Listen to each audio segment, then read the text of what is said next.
Perkenalkan, kami dari kelompok 8, kelas B013, mata kuliah Statistika. Pada kesempatan kali ini, kami akan memaparkan hasil dari penelitian yang telah kami lakukan dengan judul Pengaruh konsumsi kopi terhadap konsentrasi belajar mahasiswa di Surabaya. Penelitian ini kami lakukan sebagai penerapan materi statistika yang telah dipelajari selama 1 semester, sekaligus melihat hubungan antara variabel konsumsi kopi dan tingkat konsentrasi belajar mahasiswa di Surabaya. Sebelum memasuki pemaparan utama, izinkan kelompok kami untuk memperkenalkan susunan anggotanya.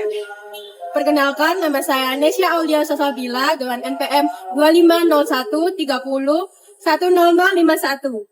Perkenalkan, nama saya Najwa Katalia Kismawardani dengan NPM 250130100055. Perkenalkan, nama saya Gwindra Rina Talisha dengan NPM 25013010063. Perkenalkan, saya Prisca Melia Beatrice Nanda dengan NPM 25013010073. Perkenalkan, saya Ziaman Zaikanita dengan NPM 25013010074. Perkenalkan, nama saya Natalia Rahayu Rustadi dengan NPM 25013010005. Kopi merupakan salah satu minuman favorit mahasiswa karena dianggap dapat meningkatkan konsentrasi maupun menemani aktivitas belajar. Di dalam kopi terdapat kandungan kafein yang berefek positif dapat meningkatkan kewaspadaan dan konsentrasi, sedangkan efek negatifnya dapat menimbulkan kecemasan dan tremor. Tujuan penelitian kelompok kami adalah untuk mengetahui apakah konsumsi kopi dapat memengaruhi konsentrasi mahasiswa. Nah, metode yang kita pilih adalah deskripsi kuantitatif, yang mana data dikumpulkan menggunakan kuesioner dengan skala Likert yang mengumpulkan frekuensi konsumsi kopi dan skor konsentrasi. Jumlah sampel yang digunakan dalam penelitian ini sebanyak 100 sampel. Dalam penelitian sampling, kita menggunakan teknik convenience sampling dan purposive sampling dengan ketentuan mahasiswa aktif di Surabaya yang mengonsumsi kopi.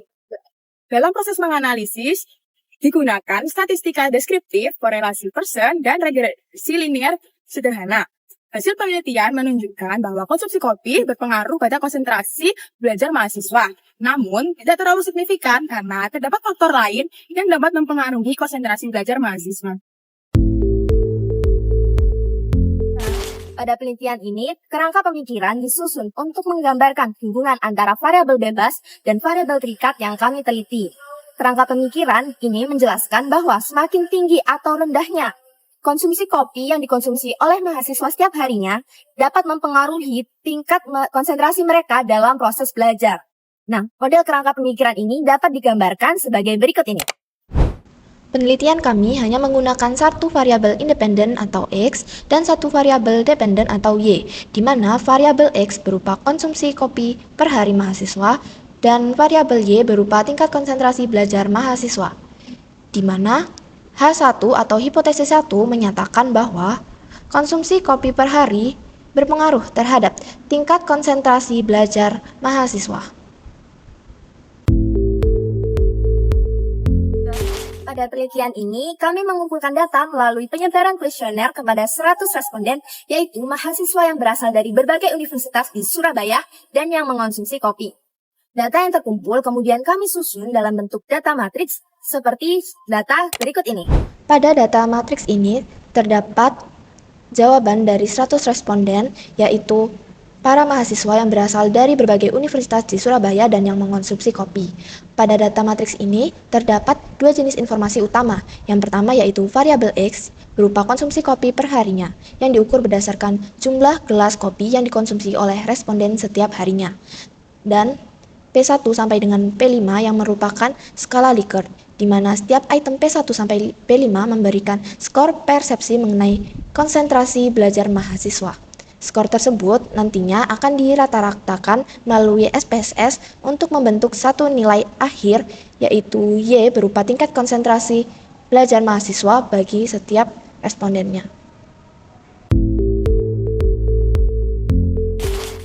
Selanjutnya yaitu penjelasan mengenai analisa sederhana. Pada penelitian ini, kami menggunakan beberapa metode analisa sederhana yang tentunya berdasarkan karakteristik dan tujuan penelitian kami. Adapun beberapa metode yang kami gunakan yaitu sebagai berikut.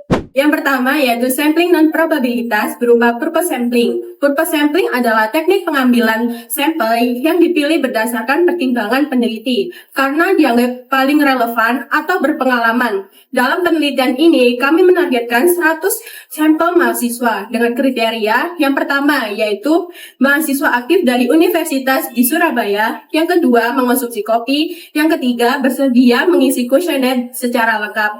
Tujuan dipilihnya metode ini agar responden yang diperoleh benar-benar relevan dengan variabel yang diteliti. Yang kedua yaitu sampling non-probabilitas berupa convenience sampling. Convenience sampling merupakan teknik pemilihan sampel berdasarkan kemudahan akses, siapa saja yang tersedia atau mudah dijangkau saat penelitian. Pada penelitian ini, kami menyebarkan kuesioner secara online. Responden yang dapat diakses dan bersedia mengisi kuesioner akan menjadi bagian dari sampel kami. Tujuan dipilihnya metode ini yaitu karena efisien untuk memperoleh data dalam waktu yang singkat.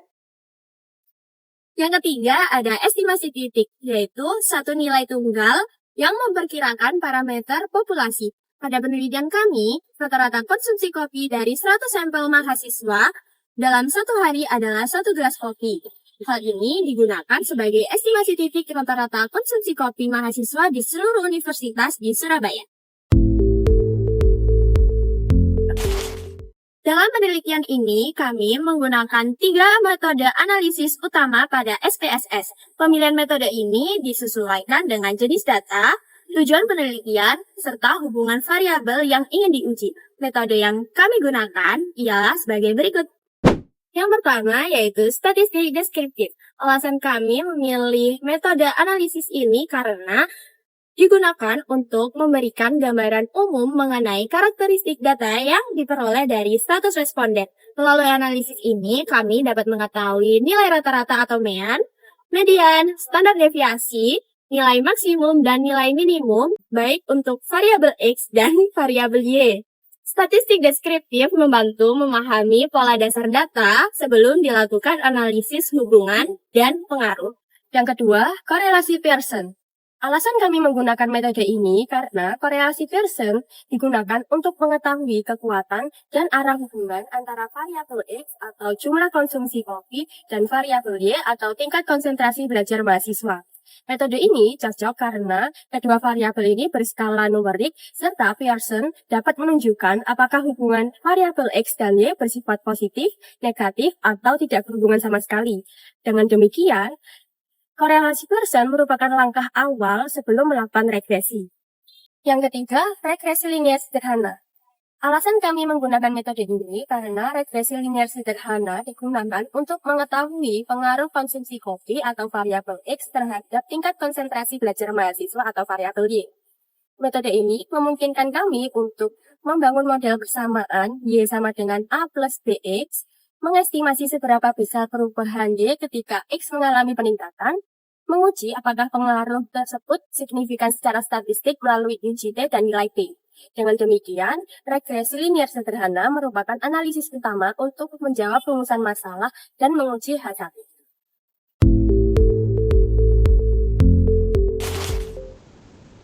Selanjutnya, kami akan menjelaskan cara mengolah data menggunakan SPSS sesuai metode yang kami pilih.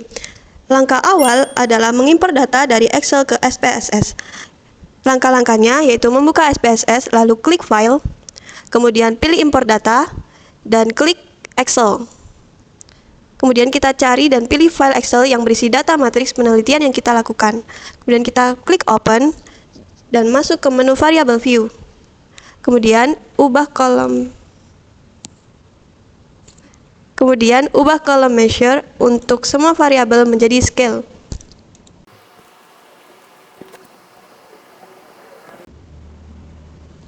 Kemudian kita isi bagian values dengan format skala Likert yang mana variabel P1 sampai P5.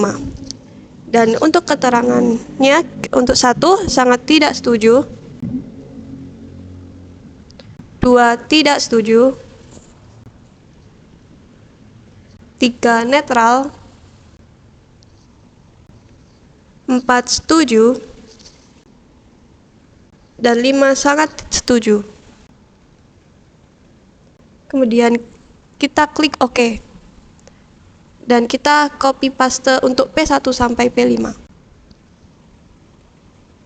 Langkah selanjutnya kita akan menghitung rata-rata Y atau konsentrasi belajar mahasiswa dari P1 sampai P5. Yang pertama kita klik transform, kemudian pilih compute variables. Pada bagian target variables isi dengan nama Y atau variabel Y. Kemudian pada numeric expression ketik mean, buka kurung, P1, P2, P3, P4, dan P5. Kemudian kita klik OK. SPSS akan otomatis membuat variabel Y sebagai hasil rata-rata. Selanjutnya, kami akan menganalisis metode yang kami gunakan dalam penelitian ini, yaitu berupa statistik deskriptif, dengan langkah sebagai berikut. Yang pertama, kami klik Analyze, lalu klik bagian deskriptif statistik, pilih deskriptif. Yang kedua, pindahkan variabel X, yaitu konsumsi kopi, dan variabel Y, yaitu konsentrasi belajar mahasiswa, ke kolom bagian kanan. Yang ketiga, klik Option, kemudian centang bagian mean, standar deviasi, minimum, dan maksimum. Lalu klik OK. Selanjutnya akan keluar data output. Berdasarkan tabel deskriptif statistik tersebut, menunjukkan bahwa rata-rata konsumsi kopi mahasiswa di Surabaya adalah 1,37 atau 1-2 gelas kopi per hari. Dan rata-rata tingkat konsentrasi belajar mahasiswa adalah 3,41 dari skala 1-5, atau yang berarti 3 itu netral. Artinya, sebagian besar mahasiswa minum kopi dalam jumlah sedikit dan tingkat konsentrasi mereka tergolong cukup baik. Selain itu, adapun nilai minimum yaitu 1 dan nilai maksimum yaitu 5 dengan standar deviasi X-nya 0,691 dan standar deviasi Y yaitu 0,92. Selanjutnya, kita akan melakukan analisis yang kedua, yaitu korelasi Pearson. Langkah-langkahnya yang pertama, kita klik Analyze, lalu Correlate, pilih Bivariate, lalu pilih variabel X dan Y, centang pada Pearson dan to toilet, lalu kita klik OK. Nah, didapatkan hasil seperti berikut. Nah, untuk nilai korelasi yang kita dapatkan atau R yaitu 0,181. Artinya, hubungan antara konsumsi kopi dan konsentrasi belajar bersifat positif tetapi lemah.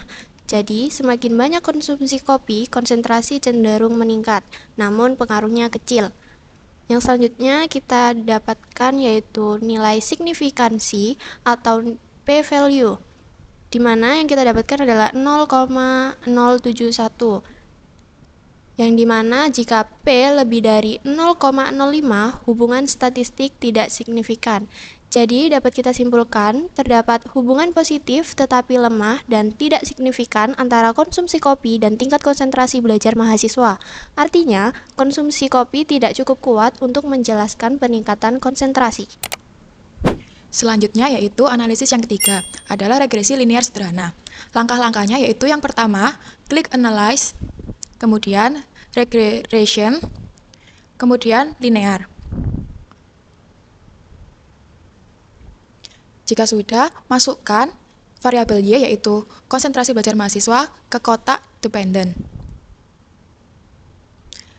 Kemudian masukkan variabel X yaitu konsumsi kopi ke kotak independen. Jika sudah semua dimasukkan, klik OK. Berikut hasil dari outputnya. Output yang pertama yaitu model summary. Interpretasinya yaitu nilai R adalah 0,181, yang artinya konsisten dengan korelasi, namun hubungannya lemah. Dan R square atau R kuadrat memiliki nilai 0,033, yang artinya konsumsi kopi hanya mampu menjelaskan 3,3% variasi konsentrasi belajar. Sisanya 96,7% dipengaruhi oleh faktor lain. Hasil output yang kedua yaitu ANOVA dengan nilai F sama dengan 3,322 dan nilai signifikansi 0,071. Karena P lebih dari 0,05, maka model regresi tidak signifikan. Artinya, secara keseluruhan, model regresi belum mampu memprediksi konsentrasi belajar secara signifikan hanya berdasarkan konsumsi kopi. Hasil output yang ketiga, yaitu koefisien, dengan persamaan regresi Y sama dengan 3,086 plus 0,241X dengan interpretasi nilai konstanta sebesar 3,086, yang berarti jika seseorang tidak minum kopi, rata-rata tingkat konsentrasinya tetap sekitar 3,08. Selanjutnya, nilai koefisien X sebesar 0,241, yang berarti setiap penambahan satu cangkir kopi, konsentrasi belajar akan menaikkan nilai sebesar 0,241, tetapi kenaikan tidak signifikan. Karena nilai P sama dengan 0,071, yang artinya lebih dari 0,05, jadi kesimpulan dari regresi linear sederhana yaitu konsumsi kopi memang memberi sedikit pengaruh positif terhadap konsentrasi mahasiswa, tapi pengaruh tersebut sangat kecil dan tidak signifikan. Jadi kopi bukan faktor utama yang menentukan fokus belajar. Berdasarkan hasil analisis menggunakan statistika deskriptif, korelasi Pearson, dan regresi linear sederhana dapat disimpulkan bahwa konsumsi kopi memiliki pengaruh yang sangat kecil dan tidak signifikan terhadap tingkat konsentrasi belajar mahasiswa di Surabaya. Meskipun arah hubungannya positif, atau yang berarti semakin banyak konsumsi kopi cenderung diikuti dengan kenaikan konsentrasi, namun hubungan tersebut sangat lemah dan tidak terbukti secara statistik. Dengan demikian, kopi bukan merupakan faktor utama yang menentukan konsentrasi belajar mahasiswa. Demikian hasil pemaparan penelitian kami mengenai pengaruh konsumsi kopi terhadap konsentrasi belajar mahasiswa di Surabaya. Kami berharap penelitian ini memberikan gambaran bahwa konsumsi kopi adalah satu-satunya cara untuk meningkatkan fokus dan banyak faktor lain yang lebih berpengaruh terhadap konsentrasi belajar mahasiswa. Terima kasih kami ucapkan kepada dosen pengampu serta seluruh responden yang telah berpartisipasi terhadap penelitian kami. Kami mohon maaf atas ketidaksempurnaan yang mungkin ditemukan dalam video penelitian ini. Akhir kata, Wassalamualaikum warahmatullahi wabarakatuh. Thank you, everyone! Thank you, Elmar!